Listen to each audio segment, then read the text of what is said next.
Alors bonjour à tous, donc je me présente, je m'appelle Zachary Bilus, je suis élève en terminale STMG au lycée Marguerite de Valois. Dans le cadre de la préparation au grand oral, notre professeur de mercatique nous a demandé de faire une petite présentation de 5 minutes où l'on explique la présentation générale de l'organisation, la caractérisation, le pestel ainsi que le SWOT. Pourquoi est-ce qu'on a choisi cette organisation en conclusion et si possible lui donner les deux problématiques. Donc je vais commencer avec une présentation générale de l'organisation. Donc moi comme organisation j'ai choisi le Théâtre d'Angoulême qui est donc une organisation publique étant donné qu'elle appartient à l'État, elle dépend du ministère de la Culture, donc c'est pour ça qu'elle est publique contrairement à d'autres théâtres qui peuvent être des organisations privées. Elle est publique étant donné qu'elle reçoit des instructions et des subventions du ministère de la Culture à Paris. Voilà pour son statut juridique. La directrice du théâtre d'Angoulême actuelle est Sonia Kechichian, qui est directrice depuis une petite décennie. C'est une organisation qui est située, je vais vous dire ça tout de suite, avenue des Maréchaux à Angoulême, pas loin du centre-ville, enfin pas loin de l'hôtel de ville, pardon. Et il me semble que c'est tout sur la présentation. En ce qui concerne la caractérisation, étant donné que c'est une organisation publique et qu'elle est rarement comme une organisation ou une entreprise, on ne peut pas faire de caractérisation bien définie. Donc j'ai fait plus une petite présentation de ce qui se passe, de l'ambiance de travail à l'intérieur de cette organisation. Donc on sait qu'il y a 29 salariés, en comptant les gens qui représentent par exemple les régissons, donc tout ce qui est régisseur et tous ceux qui s'occupent de la lumière, etc. La direction, tout ce qui est compta pour créer des budgets pour le théâtre, la direction, ceux qui choisissent, ceux qui placent le public, les placeurs et placeuses qui placent le public, et ils sont en grand nombre. Il y a les directeurs de spectacles, ceux qui choisissent les spectacles pour l'année qui vient. Voilà, donc en tout, ça fait 29 personnes dans ce théâtre qui travaillent, sans compter bien sûr l'accueil et le bar au théâtre d'Angoulême. Donc au niveau de la caractérisation, il me semble qu'on est bon. Si j'aimerais rajouter également quelque chose, la différence entre une scène privée et une scène publique, c'est que généralement chez les scènes nationales publiques, on favorise les contenus intellectuels, les contenus qui sont basés sur la culture et sur l'échange de la société, l'évolution de l'esprit, avec généralement une touche d'humour, histoire de passer un moment convivial et instructif. Voilà.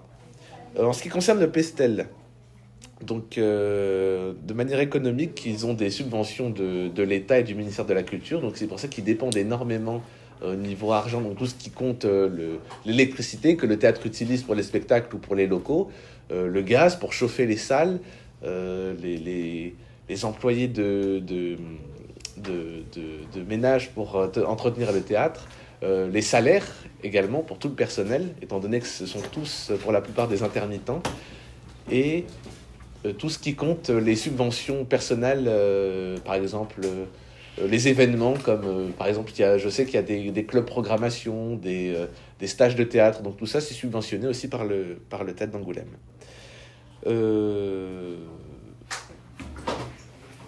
Social, leur statut social, c'est les invitations de différents artistes. Donc à la scène nationale il y a 4 artistes, dont 2 que je connais, Gaël Ozerman et Marion Conegero.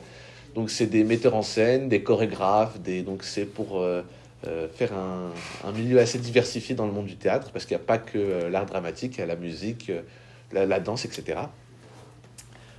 Écologique, il n'y a pas vraiment de vision écologique, si ce n'est l'ouverture d'esprit sur certains sujets.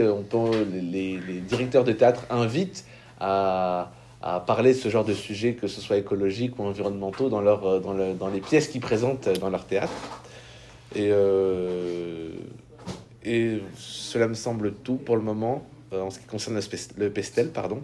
En ce qui concerne le SWOT, alors pour les forces du Théâtre d'Angoulême, c'est que c'est la seule scène nationale qui a en Charente, donc ça avantage énormément, ça ne fait pas vraiment de concurrence. En ce qui concerne les faiblesses, c'est le manque de fréquentation par rapport à une certaine caste sociale. Généralement, on a la vision du théâtre assez bourgeoise, assez intellectuelle, et certaines personnes, par réticence, évitent ou n'aiment pas trop aller au théâtre, surtout quand c'est du théâtre public.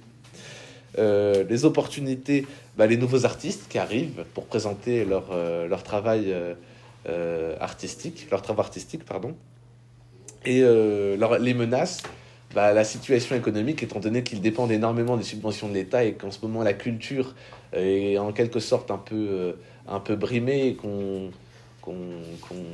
que les subventions pour les théâtres et les scènes nationales sont relativement baissées, c'est l'une des plus grosses menaces que peut avoir le théâtre d'Angoulême. En ce qui concerne cette organisation, pourquoi je l'ai choisie ? Parce que c'est ce que je veux faire dans la vie, tout simplement. Je veux entrer dans le monde de l'art dramatique. Et puis, c'est une organisation que je connais bien. J'ai eu l'opportunité de faire plusieurs choses dans ce théâtre, comme des clubs programmation, aller voir différents spectacles, participer à des stages d'art dramatique, etc. Donc, voilà pourquoi j'ai choisi cette organisation. Et les deux problématiques pour le grand oral, je les ai choisies. Donc la première, c'est comment le théâtre d'Angoulême peut-il utiliser le marketing digital pour attirer un public plus jeune et plus diversifié. Et la deuxième question est en quoi les stratégies de fidélisation du théâtre d'Angoulême influencent-elles la fréquentation et l'engagement du public ? Voilà, merci beaucoup.